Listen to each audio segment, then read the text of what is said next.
Good afternoon, and thank you for joining today's webcast. We're going to wait a few minutes for folks to join. We'll start in about 2 minutes.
Hello, everyone.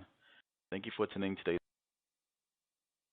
We would like to cover a few housekeeping items.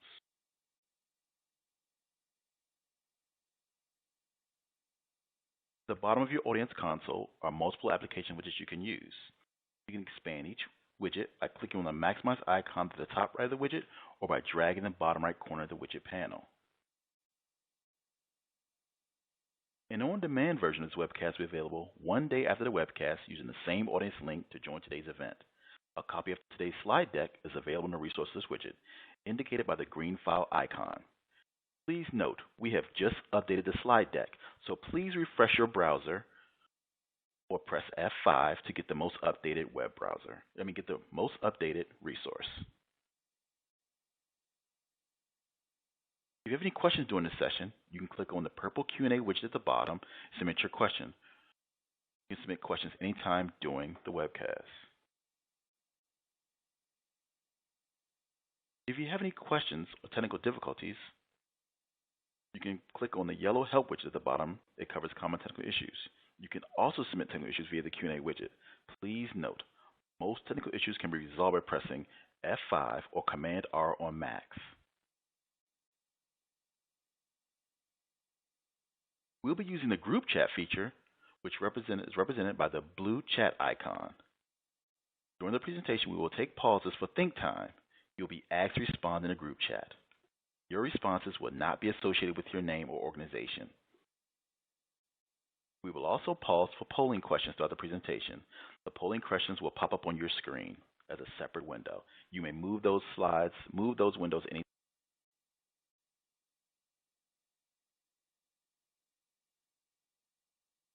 Finally, at the end of the webinar, you will be asked to respond to a short survey to provide your feedback. Now I'd like to introduce Lauren Murphy from Mathematica. Lauren, you now have the floor. Thank you, Brian. Hi, I'm Lauren Murphy, a researcher at Mathematica, and I'm joined today by my colleague, Annie Bonaspina, and we'd like to welcome you and thank you for joining what will be an interactive webinar on CQI. This is the third in a series of planned webinars that will occur throughout the remainder of this year to help introduce SRAE grantees to a range of data capacity and evaluation topics. This webinar will serve as a foundation to CQI, introducing some of the terms and processes, and the next webinar in the series, planned for late July, will do a deeper dive into the CQI processes and provide additional detail into what will be discussed today. These webinars are being planned as part of the SRAE National Evaluation, and the recording from today's webinar will be available for viewing in a few days. We are also uploading the slides from today's webinar to the Serene website soon. This work is occurring as part of the contract held by Mathematica and its subcontractor Public Strategies for the SRAE National Evaluation. The content we'll cover during today's webinar does not necessarily reflect HHS policy or requirements, and any of the commercially available tools mentioned today do not imply endorsement by the U.S. government. As I mentioned earlier, we have an interactive webinar planned for today that will lay a foundation for continuous quality improvement, or CQI, and introduce some tools to support your work. There are 4 different ways in which we will ask for some participant interaction throughout today's presentation. To allow you to more fully engage with the webinar's content, it may be helpful to have in mind a challenge facing your program that may be addressed using CQI. If you don't have one in mind right now, don't worry. We'll be pausing to allow thinking time for some reflection. We'll also provide many examples. Throughout the presentation, we'll have some poll questions, which we said will pop up on your screen. Also, we'll have used the group chat feature where we'll share some of your reflections, and it seems like some of you have already started chatting and saying hello, so great for those of you who have found it. And finally, we'll respond to questions that come in through the Q&A widget. We do ask that if you have technical difficulties, make sure to post those in the Q&A widget rather than the chat box so we can find and address those quickly. Let's go over our learning objectives for the day. By the end of the presentation, we want you to know what continuous quality improvement, CQI, is and how it differs from program monitoring. You should also learn the steps of the CQI process and tools and activities to help support that process. We hope you find these processes and tools helpful in your work, but want to note they are optional and you are not required to use them. So let's get going by starting off with what is CQI. And to get us started, we want to jump in with our first poll, gathering some information about your comfort level with CQI. In a moment, you should see a poll question appear on your screen with options ranging from you don't know what CQI is to you being an expert in it. So please take a moment to respond to where your comfort level is. Options are, I don't know what CQI is, I know of it, but I don't think I'm doing it right, or I don't know how to do it. I've participated in CQI efforts, but I could use some more information, and I feel comfortable with it, but it always helps to learn more. And finally, I am an expert in CQI. And if you don't see the poll on your screen, you may need to refresh your browser, and you could do so by pressing F5 or Command-R on Macs. So I'll give you a few moments to think about your answer.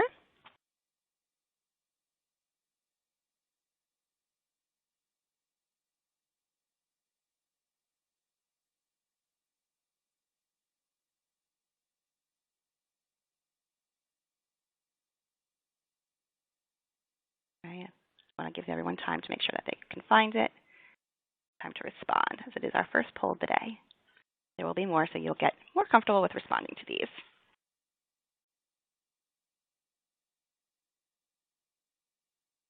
All right. A few more seconds. Okay. See our results.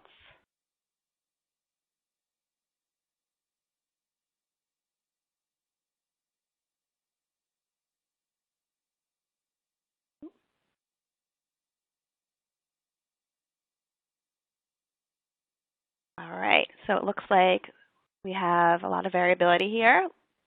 Not many people think they are experts, which is good because hopefully everyone always has more room to learn, but there is definitely some varying degree of comfort here.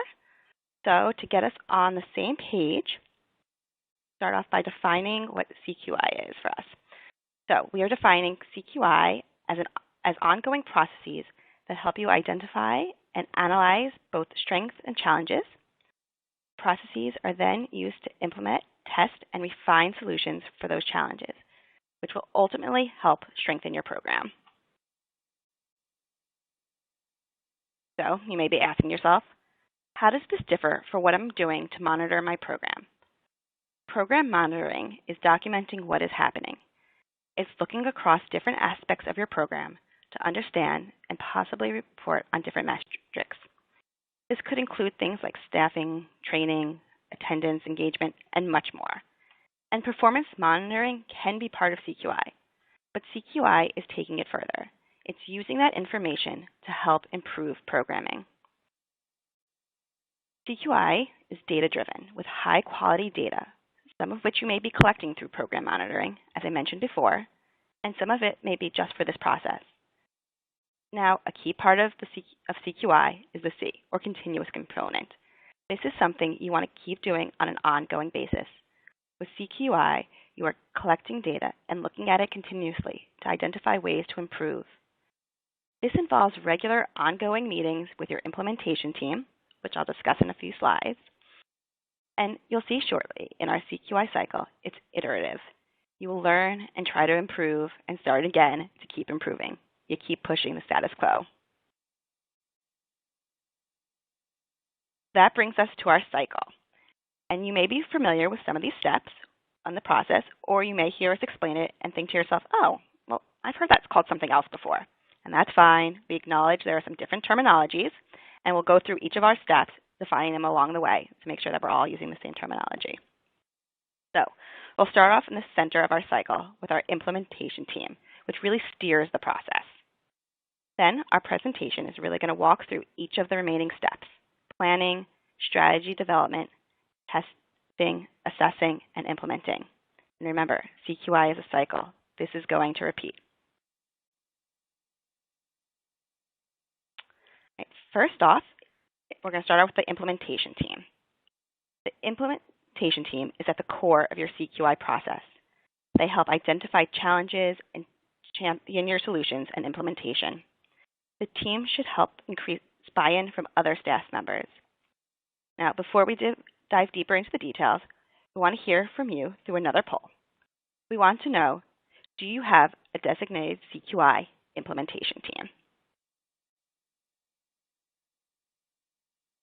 You should see the poll appearing on your screen. Give everyone a few moments to really think through that. So think about whether or not you have a designated team, or maybe you've had a team in the past, not active, or no, you don't have a team at all.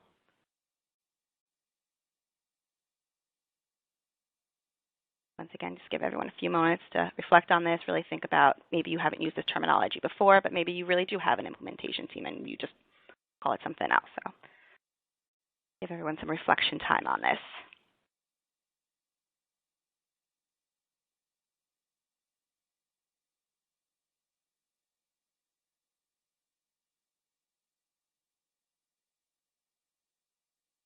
All right, a few last seconds.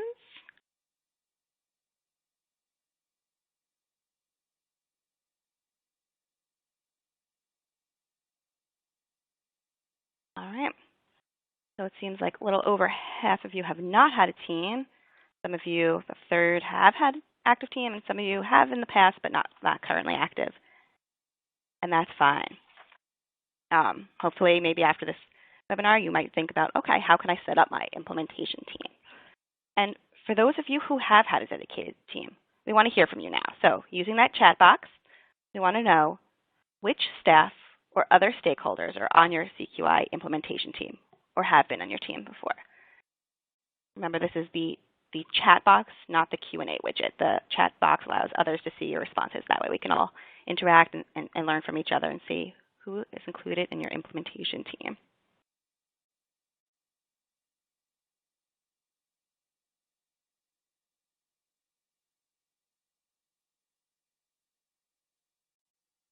Right.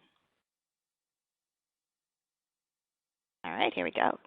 Start off with some community reps, just the program manager coordinator.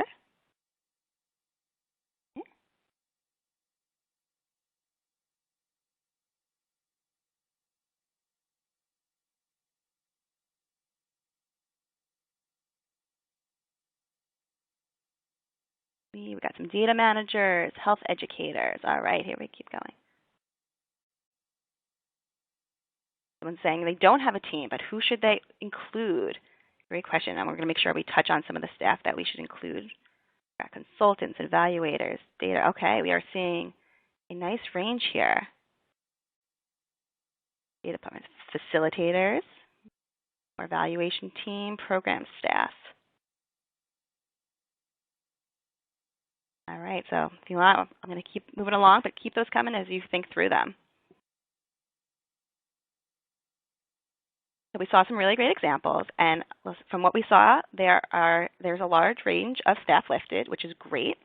This aligns with our suggestion that team members should have a detailed knowledge of the program and should be made up of a range of staff.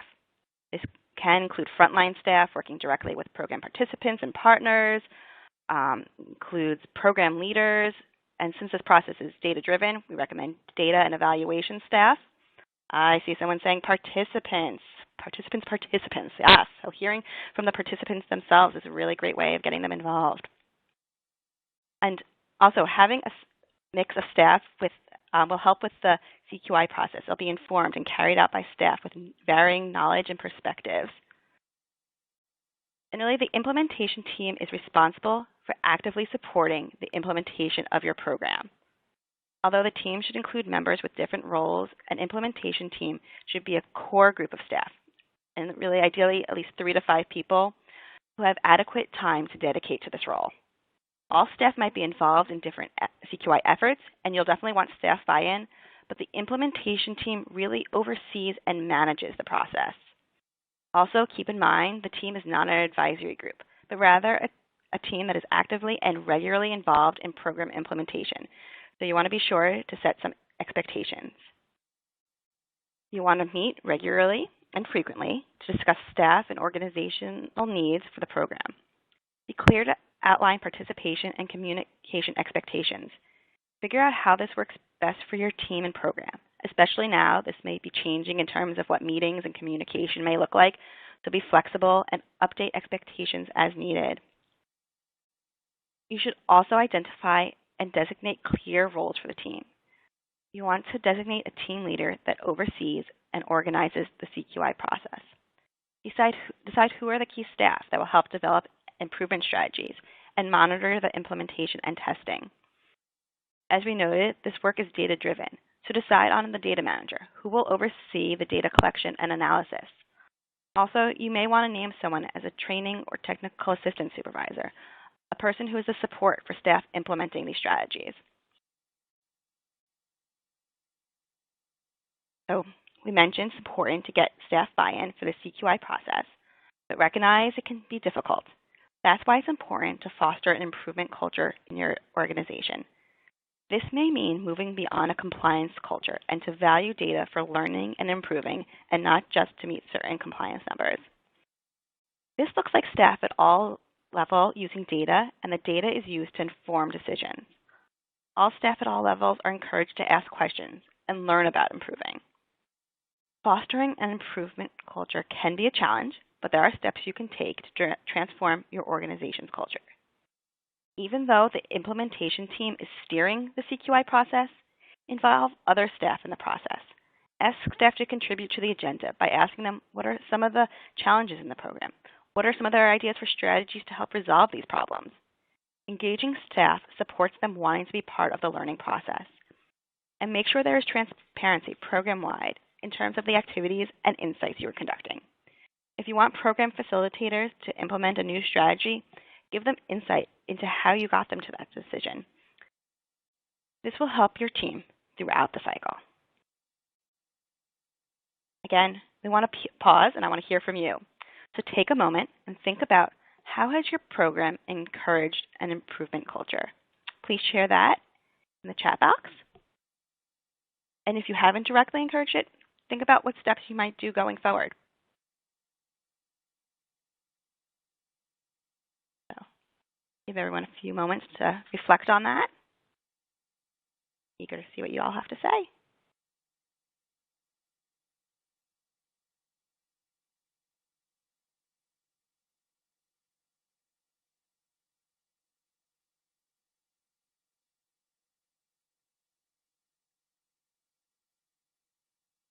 And as those start to come in, I do want to note that we recognize that this is an important yet challenging aspect, so we'll be discussing this more in upcoming webinars in this series.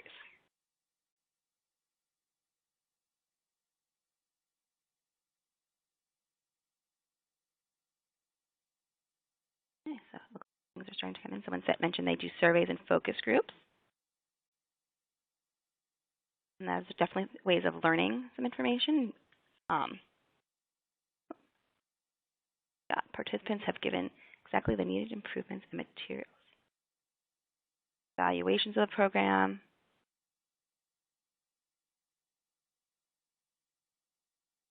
Someone calls it the change team. I like that name.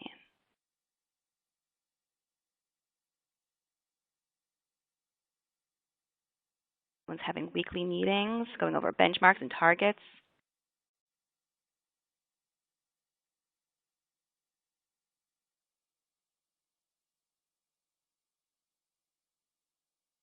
And it looks like some people are also answering. It seems like they're coming in through the Q&A widget, which is fine. Do you want to remember to use the group chat so others can see your responses as well? Some people out here, they said they have a training process.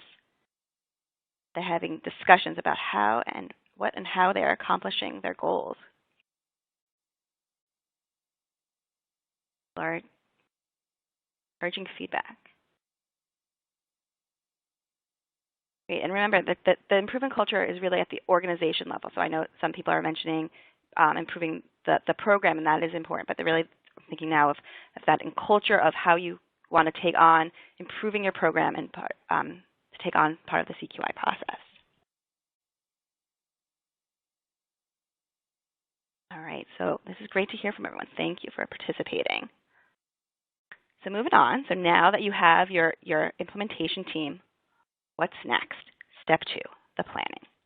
So at the top of our CQI cycle is planning, which can be thought about as identifying your areas for improvement. And we'll go through some different tools to help you do so.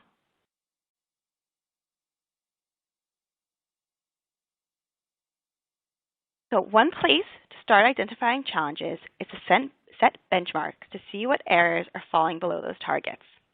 For those of you who attended our last webinar on logic models, we noted that the logic model could be used for the CQI process. For those of you who missed that webinar, feel free to check out the recording on the Serene website. So taking a look at your logic model, set some targets for some key outputs and outcomes. Did you train as many staff as you intended? Did you hit recruitment targets? Did you meet your attendance targets? This benchmarking can help you identify some challenges. And a tool that can help you monitor against your benchmarks is a run chart. This chart is mapping actual session attendance against targeted attendance of 80%. While attendance starts off above the target at week 1, it slowly dips below, and eventually by week 4, it's at 72% attendance. This chart is just a way of showing that retention could be a challenge. But we said that CQI is data-driven, and that attendance data is just one source of data for identifying challenges.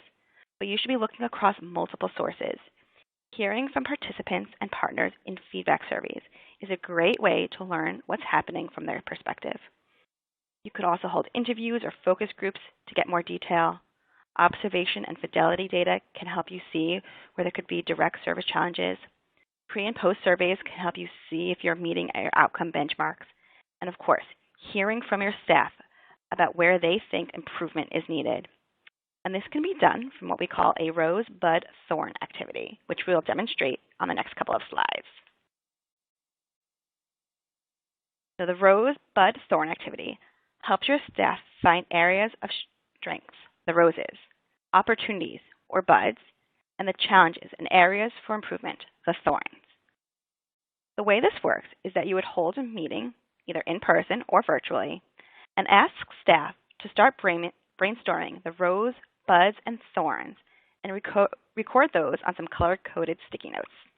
There are some virtual platforms such as Mural or Stormboard, among many others, that can provide you with some virtual stickies for online collaboration. And this is where you can start generating some of your plans. To get us thinking, here is an example of a rose, bud, and thorn related to virtual implementation for my hypothetical program. In my hypothetical program, a rose is online delivery has been a benefit for serving youth in our community program. Transportation was a barrier when they were in person, so switching online has been great. A bud is, or we're calling the opportunities for my program could be facilitators are adapting to the new platform and experimenting with new apps and they might be able to use these to enhance in-person delivery. And a thorn in my program could be, we're concerned about engagement. It seems like some youth are logging on and then they're going idle. So you may have guessed it, we want to hear from you again. We want to know some of your rose, buds, and thorns that you're currently experiencing. We want you to take a few moments to think about those rose, buds, and thorns, and we want to share them in the chat. So to help facilitate this a bit, we'd like to start off by hearing about your roses, some of the successes in your program. So feel free to type in R and let us know what your roses are.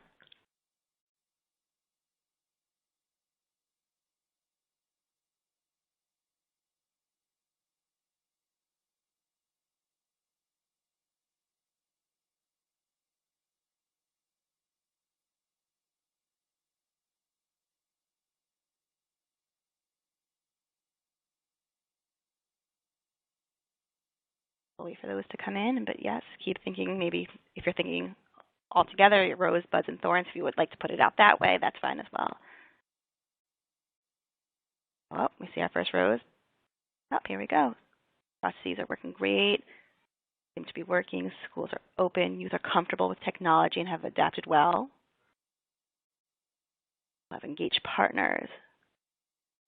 You were able to continue classes with great partners. Positive feedback from students. Always great to hear.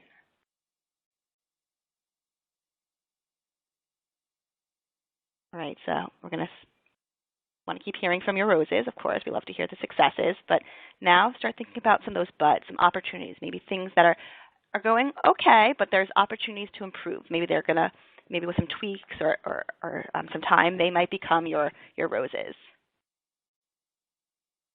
Mark those with a B.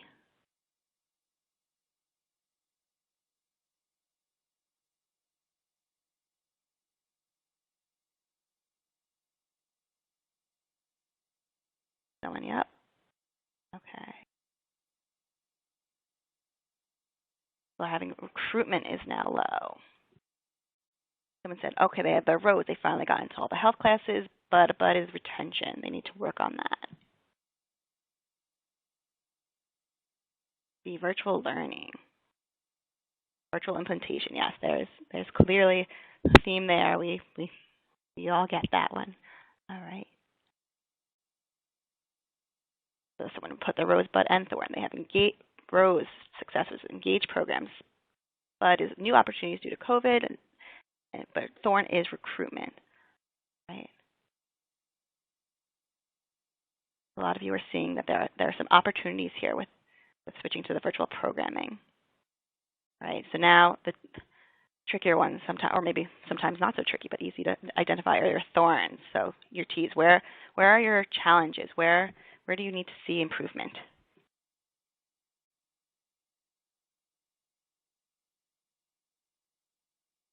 Remember, please try to add those into the chat group so we can all hear from each other rather than the Q&A widget. The Q&A widget is really only presenters are able to see that, but we'd love for you guys to share with each other. Some more roses are coming in. Oh, yes. Thorn, hard to reach the students, COVID, yes. Not able to use online content. Thorns, staff retention, youth retention, attendance. Yeah, so these are definitely some common thorns with programs.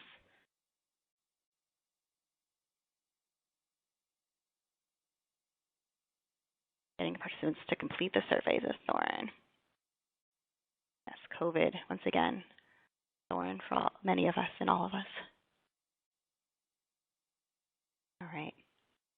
So it seems like everyone is being great and reflective on that.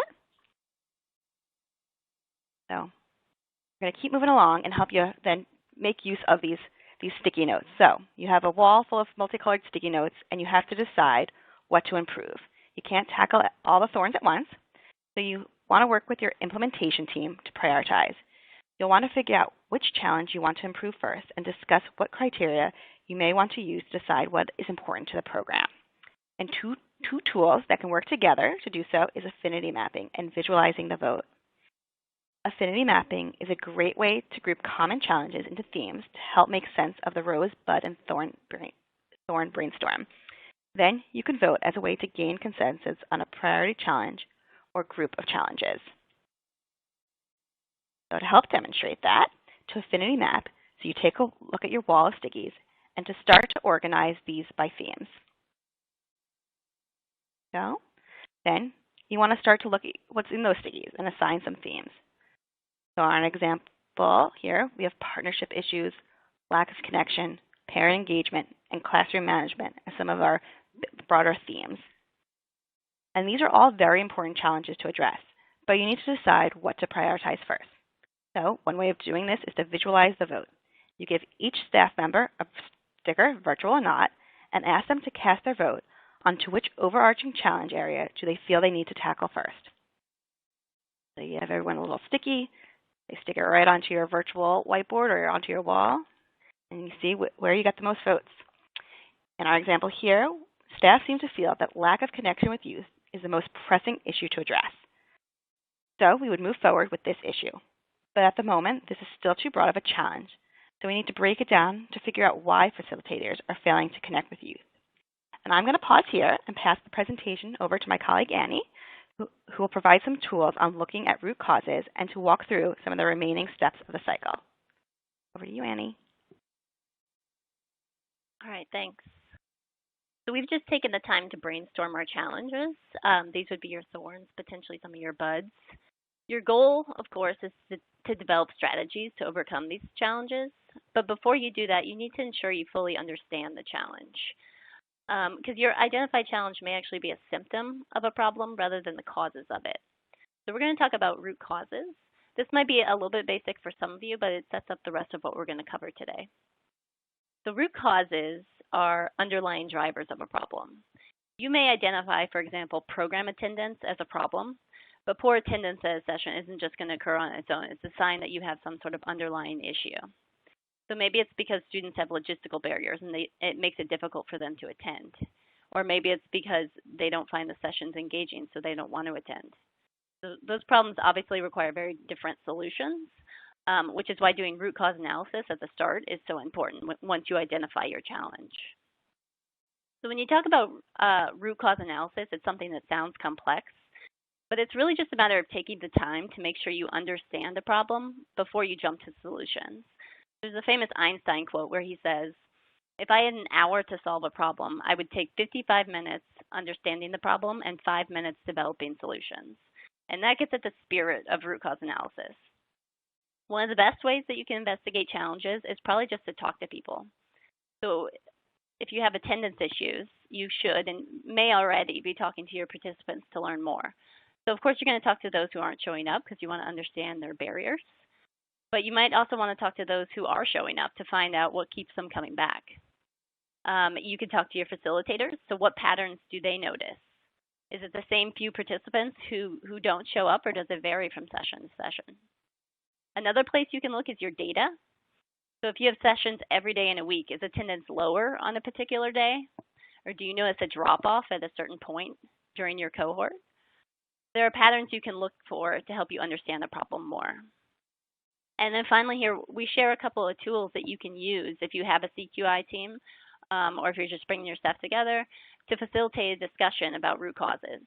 So after you do your investigation, you've talked to people, you've taken a look at your data, you can come together to try to complete one of these tools so that you can have an informed discussion. So we're going to look at a fishbone in a couple of slides. The 5 Whys tool is just another tool that prompts your team to keep asking why until you feel you reach your core root cause. And we link to a template for actually both of these at the end. So if you're interested in exploring it more, I can point out where those are. So let's walk through an example related to delivering virtual programming, because it's clear that a lot of you have pivoted to virtual implementation right now.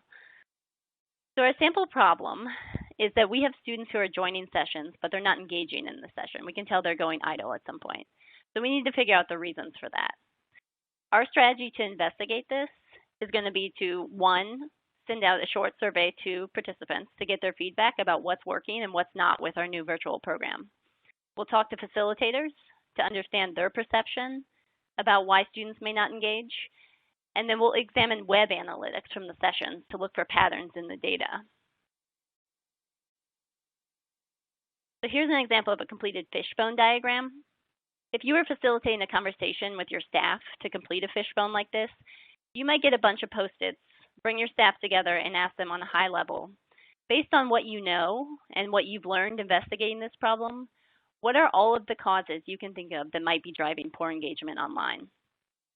And so we've completed it, and we've identified 4 primary causes in our example challenge.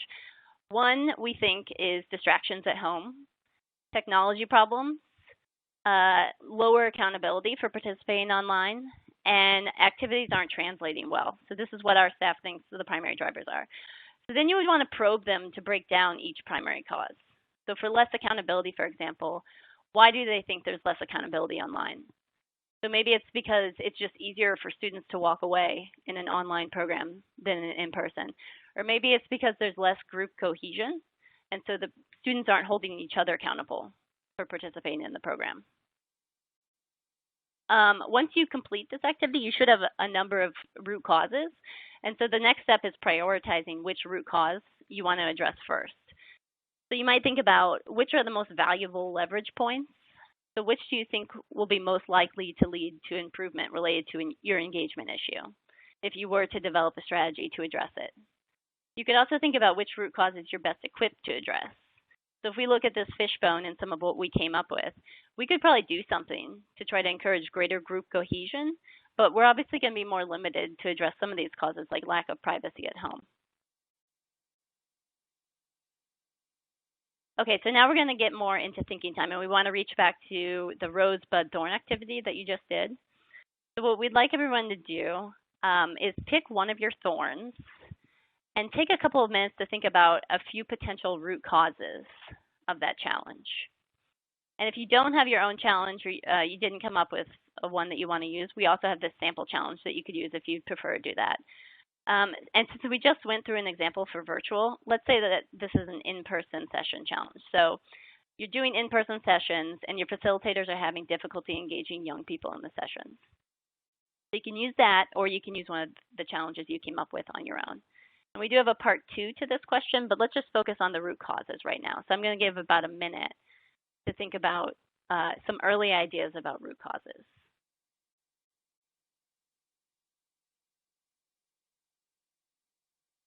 And again, try to put those in the group chat rather than the Q&A.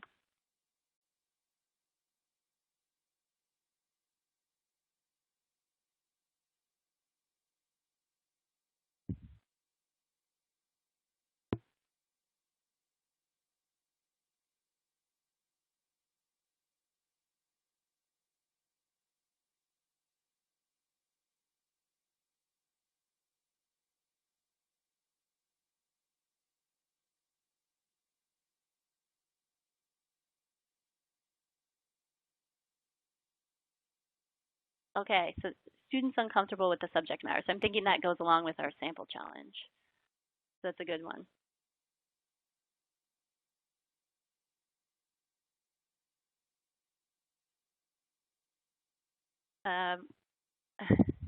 Recruitment.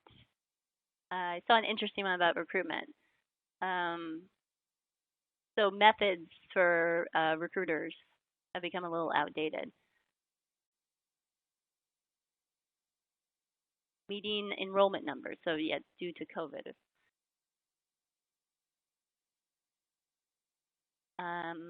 Yeah, so I imagine this is one related to some challenges you're having with online. Facilitators not skilled yet, it's new to them. Students don't know each other. That's a great root cause if you're, again, thinking about this engagement challenge.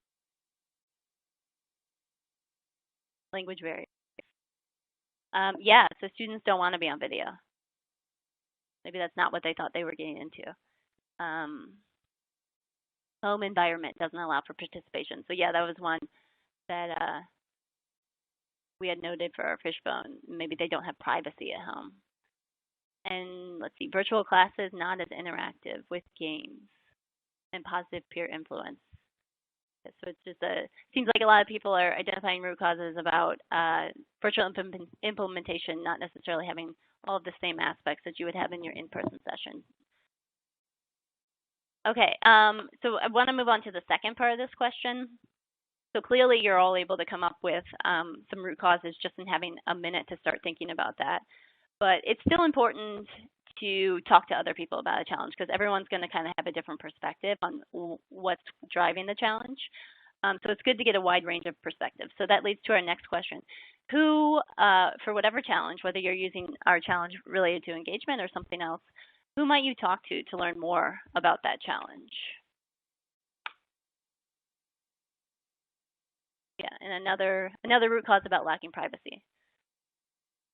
It definitely is a barrier.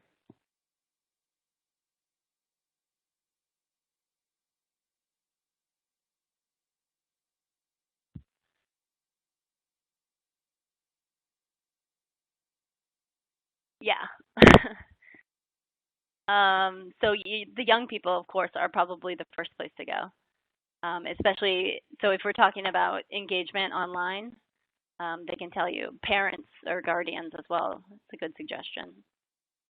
And yeah, your educators, your facilitators.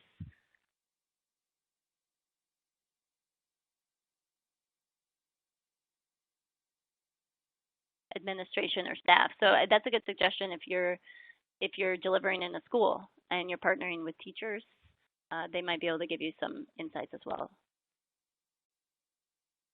And other organizations, definitely. That's always a good place to look. People who have had similar challenges. Okay, so these are great answers. We're going to move along to the next section, but thank you for those responses. So now we're going to talk about developing a SMART aim. So once you have a good understanding of your challenge, you've gone through these root causes, a key first step towards improvement is setting a specific aim. So you might already have a general aim in mind. So in our case, we want to enhance engagement in our online sessions. But to be able to examine whether you're making progress towards that aim, you need to be specific about what you're trying to achieve. So we talk about setting a SMART aim, which is an acronym that many of you may already be familiar with. It stands for specific, measurable, achievable, realistic, and time-bound. So we're going to say that our SMART aim for our sample challenge is all students who participate in a session, so we're being specific about who, should be engaged for an average of 80% of the time. And this is a metric that you can get with a lot of live video conferencing programs. Not all of them, but some of them. So we're going to say that this is a goal we can measure. And over the course of the workshop, so we've specified a time period. We'll also say that we think that this is realistic and this is achievable. So this is a SMART goal. So let's do a quick poll. Which of the following do you think meets all of the criteria for being a SMART goal? And your options are A, increase average attendance at sessions from 72 to 80%. B, refine recruitment techniques to better recruit target population and demonstrate improvements by next quarter. Or C, enroll 600 of the targeted 1,200 participants by quarter 3 of this year. So I'll just give a moment to see.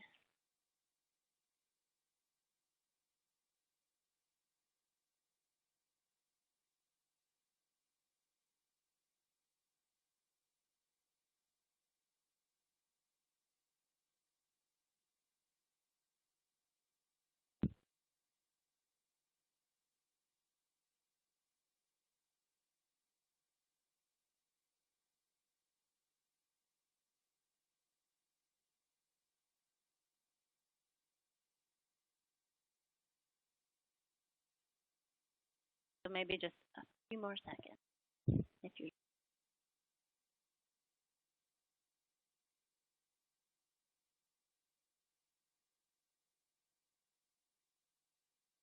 So let's take a look at the poll for those who have answered. All right. So 50% think that it's C. And so if you chose C, that's correct. So A is measurable, but we don't specify a time period. And B is a little bit too general. So it's not something that we could measure without making it more specific. C is specific, we're able to measure it, and we specify by when we expect to achieve the goal. Now let's take a look at strategy development, which is the second, step 3. Okay, so as we talked about, if you break your challenge down into its root causes, it should be easier for you to develop targeted strategies because you have a good understanding of the problem at that point. But if you're still not sure about the best way to go about addressing the problem, there's some places that you can look. As many of you probably already know, your staff on the ground are one of the best places to look. Your frontline staff may already have thoughts on how to better serve participants. So even if you have a CQI team and they're not on it, this is a good point to bring them into the process and to involve them in helping you brainstorm strategies. There's the literature, so you don't have to redevelop solutions to common implementation challenges that are already out there. If you're having issues with participant recruitment, for example, there's a lot of information and reports already about strategies other programs have tried and how those have worked. And then finally, another source is other grantees. So many of you, as you can already see through these group chats, you're likely dealing with some of the same implementation issues, especially now with this virtual programming. So there are opportunities, for instance, like the office hours that we have post-webinar, in which you can discuss common issues and ideas with other grantees as well as with our team. So what we're showing here is called an impact to effort matrix. And this is a tool that can be helpful after you've developed a number of solutions to try to help you determine which ones you should prioritize. Because remember, you may be doing this as a team, so maybe you don't all agree about which solution makes the most sense or which one you should start with. So the impact to effort matrix is a way to make this decision in an inclusive and systematic way. So if we go back to our challenge of enhancing engagement online, let's say we pick one of our root causes, and that's that we feel like lack of engagement is being partly driven by lower accountability for participating and completing the online course and our online program. So as a team, we're going to develop solutions to increase accountability. That's our root cause. So we do a brainstorm and we come up with 10. The impact to effort matrix is a useful tool for prioritizing those strategies. And what it's asking you to do is think about how much effort it will take to implement a given strategy. This could be in terms of staffing, hours, money, and then think about how much impact the strategy will have. So you might consider whether the strategy is going to target all participants or just a subset of your group. Or you could also think about the extent to which you believe the solution will help to address a root cause. So is it going to fully address it or just partially address it? So those are some considerations if you're thinking about how to map it in terms of impact. So you've plotted your strategies. This is a visual to help you interpret the matrix. It gets divided into 4 quadrants, which indicates the value of the strategy based on where it's mapped. So we're going to first just look at the 2 boxes that should be easy decisions for your team. Quick wins are almost always worth testing.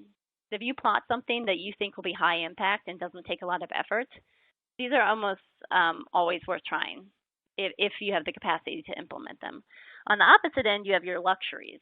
These are almost never worth trying because you're saying that you're going to be exerting a lot of effort for something that you don't think is going to have much impact or you're not confident it's going to have an impact. Your low-hanging fruit in your major projects are the 2 that require a little bit more discussion. So for low-hanging fruit, if you think the strategy might have a positive impact, these are pretty low-risk strategies to test. Because if the strategy fails, that's okay because you didn't expend many resources to implement it. So if you have the capacity to try this, then they're worth considering. Your major projects are the solutions that you think are going to require a lot of planning and resources.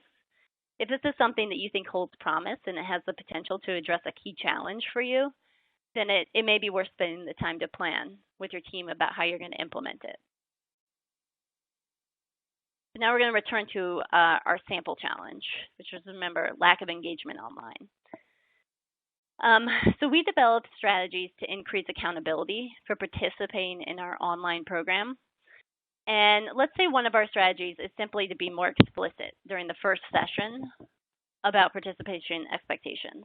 So this may or may not be a high impact idea, but it's one that's relatively simple to test and implement, so we don't lose much by trying it. The other strategy that our team came up with is we're going to create grading rubrics to assess participation. This strategy is one that would take some time to implement because you would need to develop a rubric, you would need to develop a plan for how to implement it well, and you would need to train your facilitators on how to use it. But let's say we think that this might have a high impact on participation and engagement.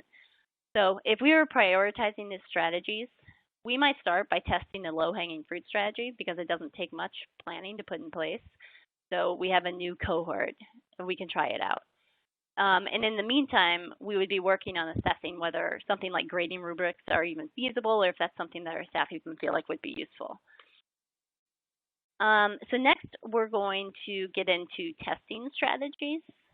But before we do that, we have a poll question for you that kind of looks back on all of the processes and tools that we talked about so far. Okay, so our question is, of the things that we've talked about, and I'll read through them, have you ever used any of them, any of the following processes or tools in your improvement work? So either with your current program or maybe sometime in the past.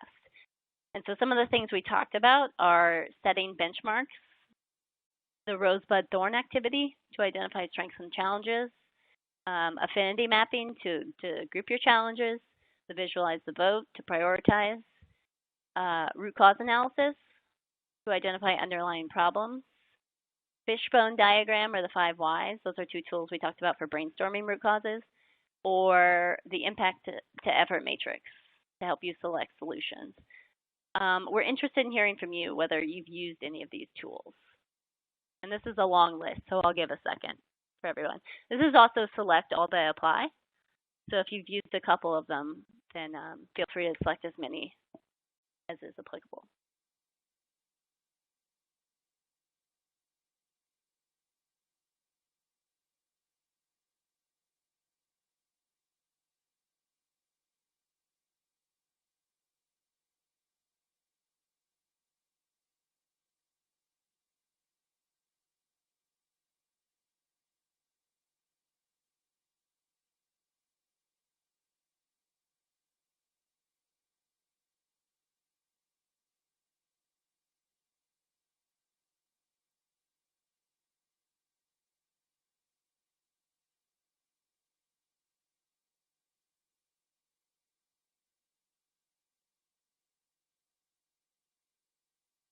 So I'll just give a moment more.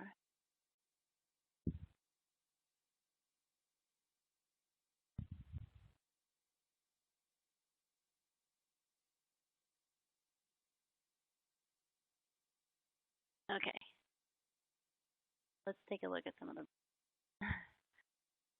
So kind of what we potentially expected to see. So 82% say that you've used benchmarking. And then the next one, I believe, was root cause analysis. So we were sort of expecting to see results like that because some of the other tools that we shared are more borrowing from human-centered design and design thinking. But we would encourage you, if you heard something that sounded interesting, to think about bringing it back to your staff. Because I think a lot of times when you're doing improvement work with your staff, they may just think it's kind of like a data thing. But these activities that we've presented, whether it's like the rosebud thorn or some of the prioritization matrices, it's a way to involve your full staff in brainstorming challenges. And this isn't just about looking at data and crunching numbers, but it's more than that. All right, so before we go on to our testing section, let's do just a quick chat. So what we wanted to focus on is specifically prioritizing strategies or identifying and prioritizing strategies. So the last we were just talking about. Just interested in hearing from the group about what is your process for developing strategies? What do you do to identify strategies? So say you have a challenge. How do you go about identifying things you want to try?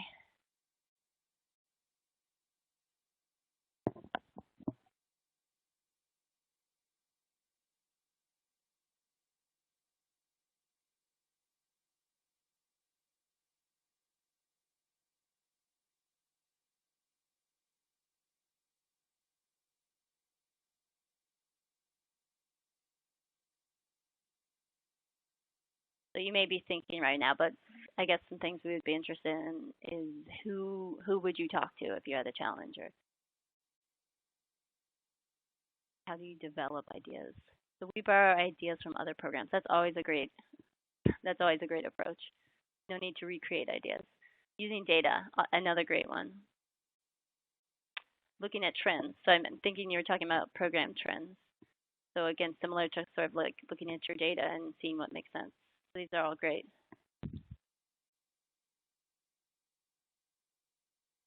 So the project director and evaluation team. That's great too. You're getting a program perspective and evaluation perspective. So we try to take into account who would be impacted. That's great. Maybe that's some about like, bringing participants in and thinking about how they would be impacted when you're thinking. Staff meetings, learn from evaluation reports and make improvements. That's good to hear that you're using some of the findings you're hearing back in your evaluation. And using data, yeah, definitely a good strategy. So good to hear everybody's engaging in data-driven decision making. So with that and the participants, that's great. So let's move on to our last section, which is about piloting strategies. So we talked a lot about where do you get your ideas, and now we want to focus on you have the ideas, and what are the next steps. So the final step in the CQI cycle is actually 3 steps, and that's testing, assessing, and implementing a strategy. And we have a lot of content here, so please feel free to jump into the chat at any point with questions or if you have comments about some of the stuff that we're covering, and I'll try to stop and address those. Okay. So we would encourage you, when you develop a new strategy, to pilot it at least once before you implement it program-wide, because you want to gather feedback from staff and participants about how it worked and look for any unintended outcomes or things that need to be fixed before you scale it up to your whole program. So we're going to walk through the steps for conducting what we call a road test. This is one approach for testing a strategy. There's also a forthcoming grantee template, which I think was introduced to a lot of you at the 2019 APP grantee conference. That's inspired by the road test structure. When the updated version of that comes out, we would encourage you to explore that approach. There's also the Plan, Do, Study, Act worksheet, which some of you may be familiar with. It's structured in a slightly different way, but it has a similar purpose. So it really doesn't matter what approach you use to pilot your strategy. For all of these templates, the idea is to encourage your team to document a plan for how you're going to implement the strategy, and then think about how you'll gather feedback and information about how things went. So as program folks, you're probably trying new strategies and tweaking your practices all the time. The difference here is that you're also asked to be intentional about documenting what you did and how you intend to learn from it. So road tests is the approach that we're going to cover today. And they are small tests conducted over a short period of time or with a small group of your participants. The idea is to understand how the strategy actually works in practice. So it's important to note that the data you're collecting for these road tests is not for accountability purposes. This is just for learning, so this is very low stakes. Road tests are grounded in the idea of failing fast because you're just testing your strategy with a small group for a short period of time. So if it doesn't work as intended, you can abandon your idea. You could refine the idea and potentially try it again. Let's go through the steps. The first step, if you're starting a road test, is to develop your implementation plan. This just documents what you plan to do. So with whom will you implement the strategy? When will you begin? Which staff will be responsible for implementing? You also need to develop a data collection plan. And I skipped ahead. So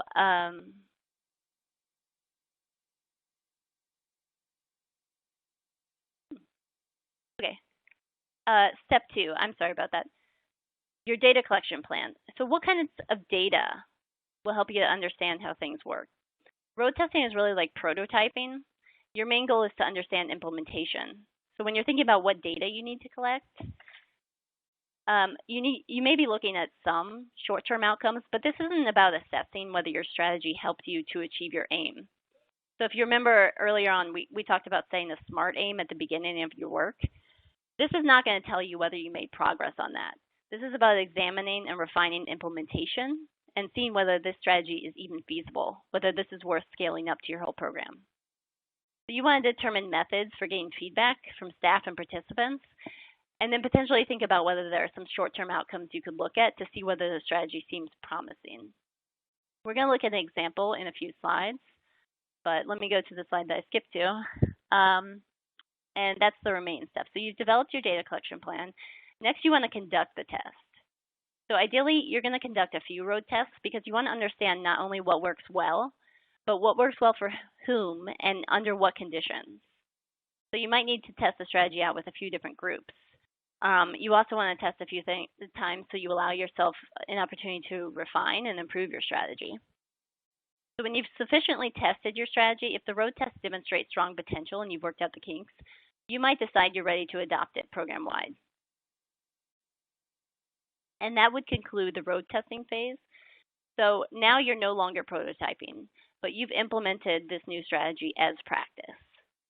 So at that point, you still want to continue to collect data because you want to understand whether the strategy is helping to address, first, your underlying challenge, so your root cause, and then second, your ultimate aim, so your SMART aim. So now you do want to start monitoring your SMART aim because you want to see if this change in practice is helping you to improve on your challenge. So we're going to look at a sample challenge again to see how this would work in practice. But please, if you have any questions or thoughts on anything that we're sharing, feel free to put those in the chat box. Okay, so remember the challenge that we were working through was that we're having these virtual sessions and students are joining, but they're not engaging with us. The root cause that we decided we were going to focus on first is lower accountability for participating in this virtual platform. We think that's a key driver of low engagement.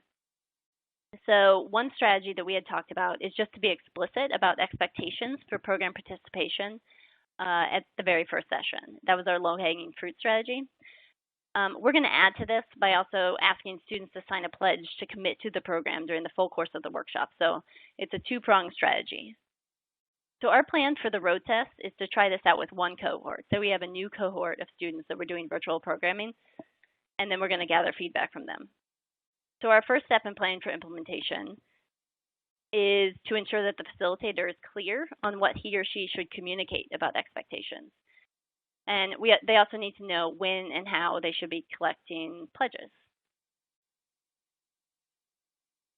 So next, we want to develop a data collection plan for the road test. So remember, the goal is to understand implementation.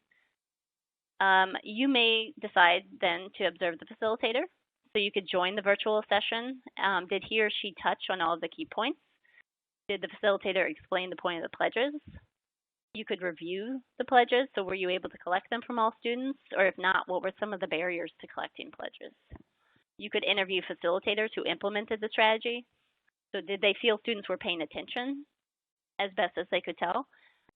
Did they feel they had time for this process, or did it cut into programming during that first session and hamper their ability to get through the lesson? Was it easy for them to collect pledges from all students?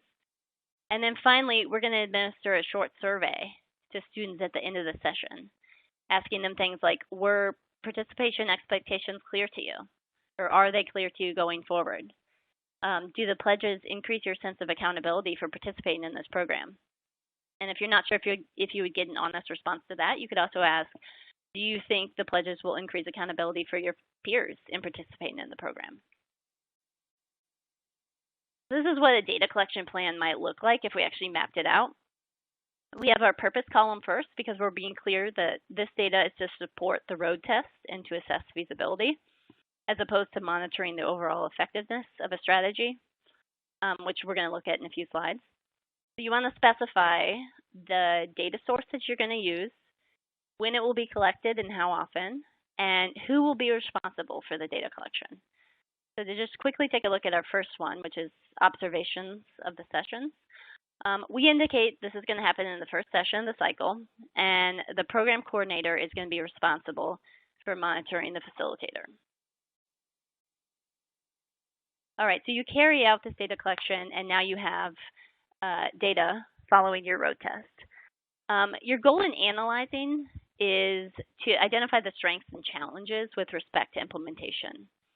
You might ask questions like, what was surprising, given your expectations about how the strategy will work? Or you might ask, how might we address challenges that arose? You could ask, does feedback suggest this might help us to build accountability?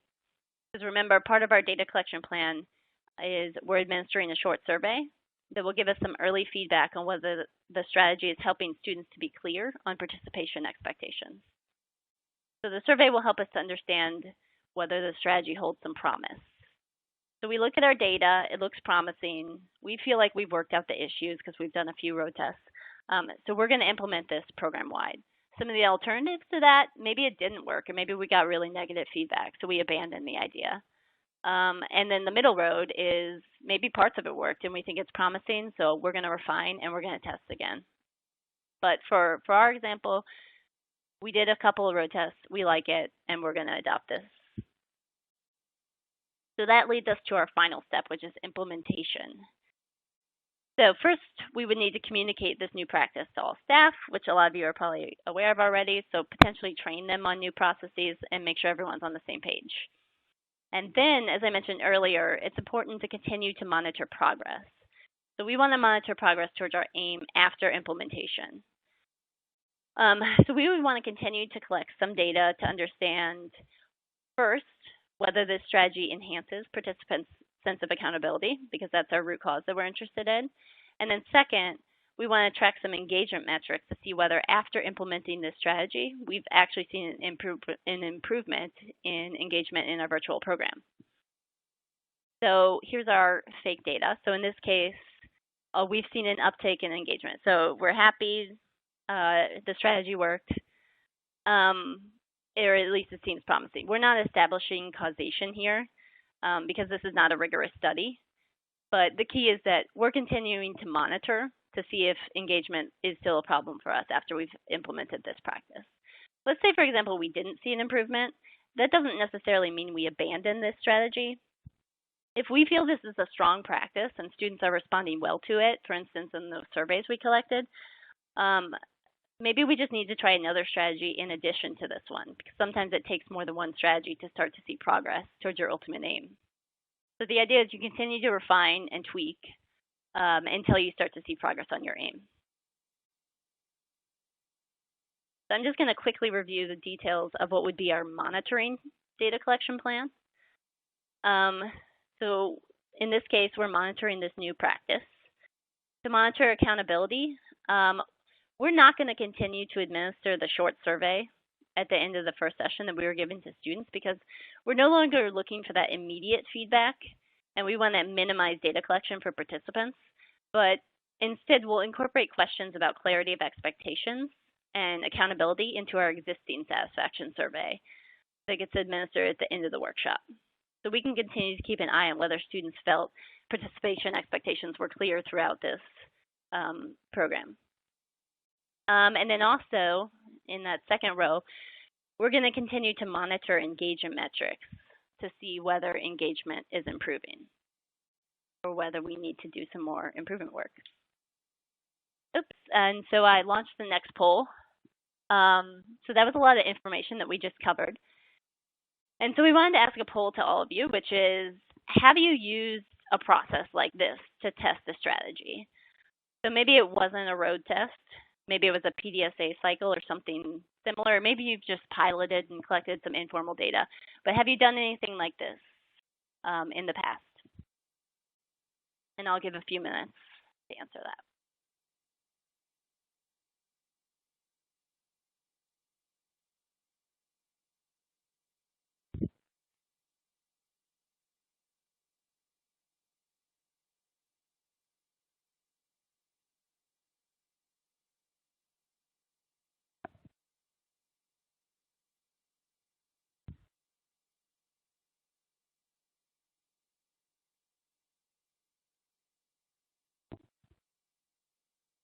Okay, maybe just a few more moments. I said a few minutes, but I meant time.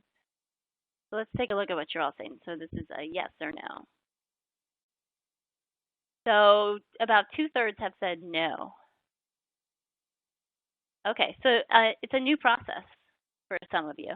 And that's why we said at the beginning, we would encourage you to consider this process and to think about whether this is something that you feel like you could do with your improvement work. I also mentioned that we're going to be having an office hours post-webinar, so if this is something that you're interested in thinking about more or thinking about how you could apply it to your specific challenge, that's an opportunity to talk about it more. This is our final group chat question of the webinar. And this is actually 2 questions. So we're just going to take the first question first. And that is, so reflecting back on what we've covered today and thinking about this whole process. So we talked about identifying challenges, understanding challenges, developing strategies, piloting, and collecting data and analyzing. What would you say your organization tends to spend the most time doing when you're doing improvement work? So for example, maybe you spend a lot of time planning strategies without ever testing them. So that was kind of coming through in the poll. Or maybe you spend time piloting without taking the time to pause and study results. So we'll give a moment to think about that.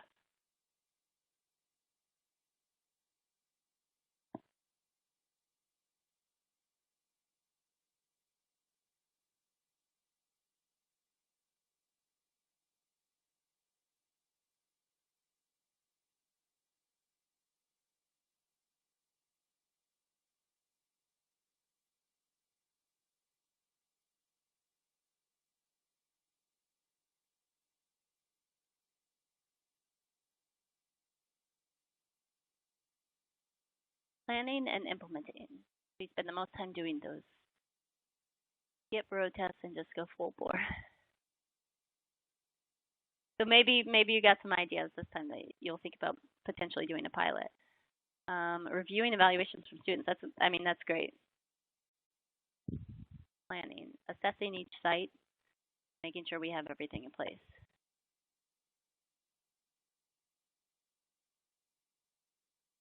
Okay, so a lot of planning, a lot of collecting, analyzing data. So this is all very useful stuff, important to the process of improvement work. But not surprisingly, considering what we saw in the poll, less about piloting and testing. Identifying challenges, defining challenges. That was a big piece of what we talked about. Planning, implementing, data collection. That sounds like everything we talked about. So maybe that's a good place to turn to the next question. So this next question is kind of teasing I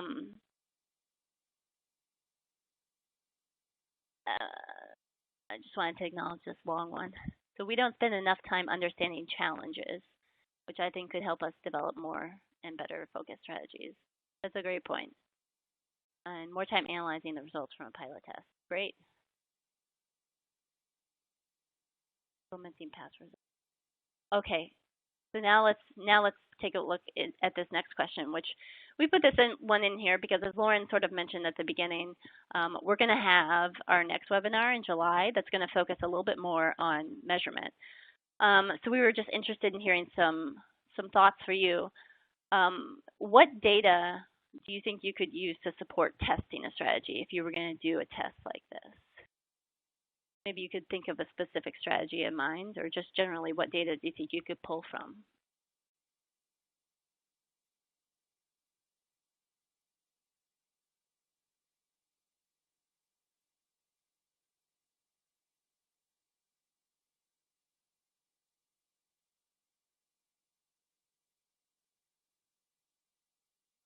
That's a great point. I believe speaks to the first question. So looking at the challenges of each group, understanding that the challenges might not be the same.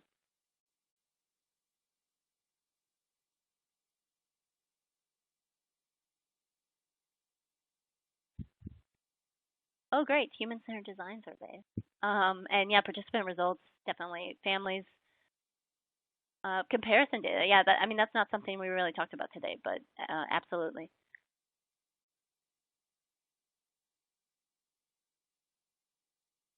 Absolutely, for monitoring the effectiveness of your results to kind of get a sense for how it's working. Although I will say that for your pilot, the pilot itself is going to be focused more on how implementation went. So that would be more some of the data that we got up in this top comment, surveys, site leader interviews. But yeah, we also talked about monitoring the success of your strategy. So you might be able to bring in some national data with that.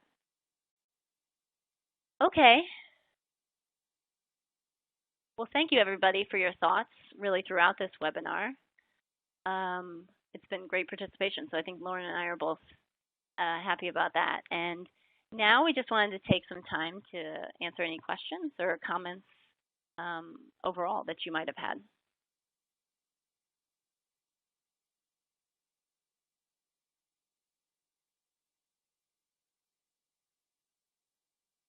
Okay. Hi, all. This is Heather Zvery. I'm from the Serene team. So we want to take your questions and comments now. And we would ask if you use the Q&A feature of ON24 to enter in your questions, and then I will pose them to Annie and Lauren to address.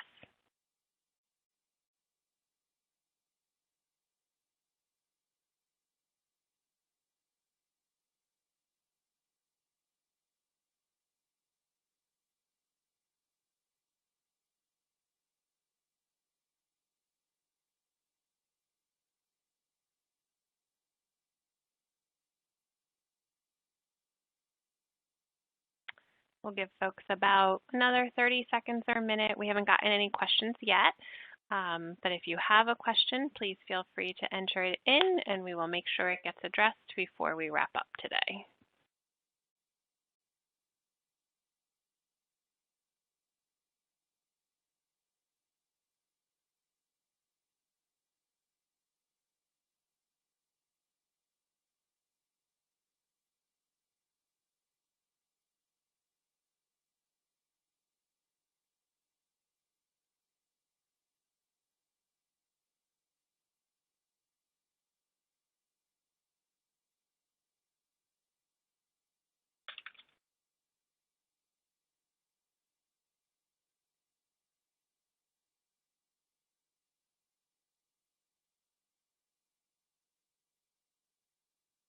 Okay, we got a question.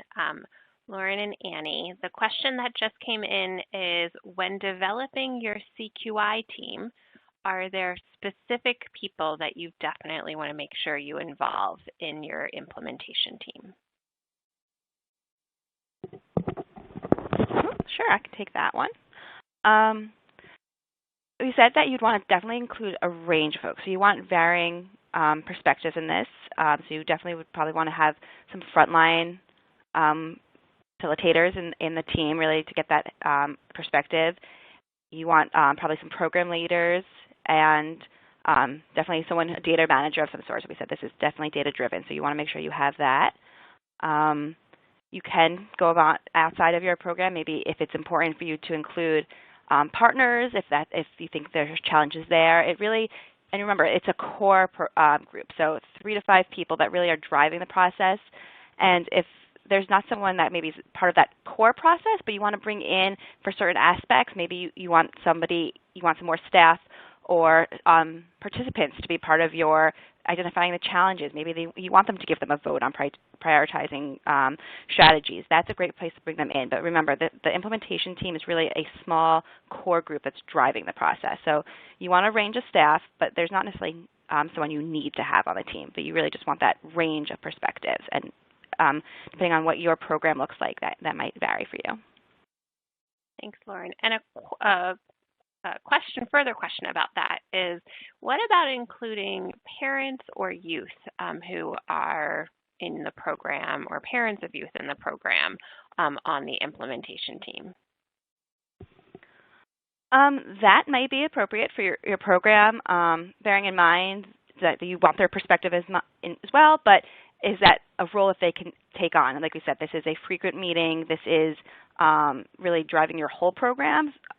So it might work for you if you could find that participants or the parents are able to participate in frequent and ongoing meetings, or maybe even if you want to have them learn about larger issues in your program. So you really want to be thoughtful about how you include them.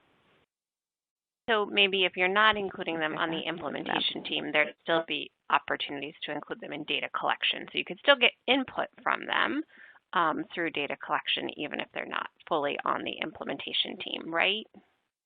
Correct. Yes, and we encourage that. So definitely, you could find out surveys, interviews, those short surveys that Annie talked about as part of the test. You really want to hear their perspectives, but maybe they're not part of the core team.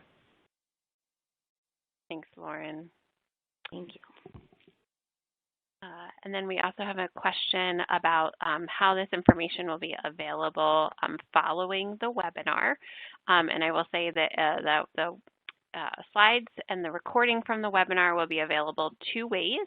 First is tomorrow. You can come back onto the ON24 console that everyone is on right now, and you'll be able to access the recording from the webinar today. And then it will also be uploaded to our website. We have to develop a 508 compliant version of the recording before we upload it to our website. So that takes a little bit more time. But once that 508 compliant version is developed, we will upload it and make it available through the website. Also through the website, in the next day or 2, you will be able to access the slides from today's presentation. So the slides will be available on the website prior to the recording. And that wraps up all of the questions that we have gotten so far. So why don't we jump forward to the next couple of slides to wrap up? Sure. So I can go just through some of the resources that we wanted to share with all of you, as well as next steps. This is a little bit small, so hopefully this is easier to see if you get this from the website. But just wanted to share some general resources. So general CQI information, so different approaches that you might use if you're interested in getting more background about CQI or different approaches. And then we also link in this second half to different tools. So we referenced a lot of tools today, things like affinity clustering, visualize the vote, our processes, and then tools like the fishbone, the 5 whys. We link to some of that information right here. So you can get a template and you can also get some background about that. And then also just understanding that everybody is, or most people are still virtual right now. You can still keep doing this work with your staff. There's a lot of great online collaboration programs. Lauren referenced some of them, so Miro, Stormboard. So things like the Rosebud Thorn activity that we talked about earlier in the presentation, you can do that with something like Mural, really with any of those 3 programs. And they also just wanted to mention most of them have extended free trials right now. So if you wanted to use it for free, you can do that too. And then just included a couple of online polling software too, because that can be useful if you're trying to engage your staff in some design thinking or some brainstorming. And then finally, just wanted to talk a bit about next steps. So if you have any requests for individual supports, you can email the SRAETA email address, and we'll get back to you. Any questions or want to set up a conversation. And then also, I referenced this earlier, but we have post-webinar office hours, and I believe the date for that is to come. But the next one will be focused on a follow-up to this CQI webinar, and we'll have some more information coming about that. And then our next webinar is scheduled for July 21st, and that's going to be a deeper dive into CQI. And as I mentioned, we're going to be looking a little bit more about some measurement and data that you can use to support these efforts. And that's all we have for today. So thanks for sticking around. Have a great afternoon, everyone.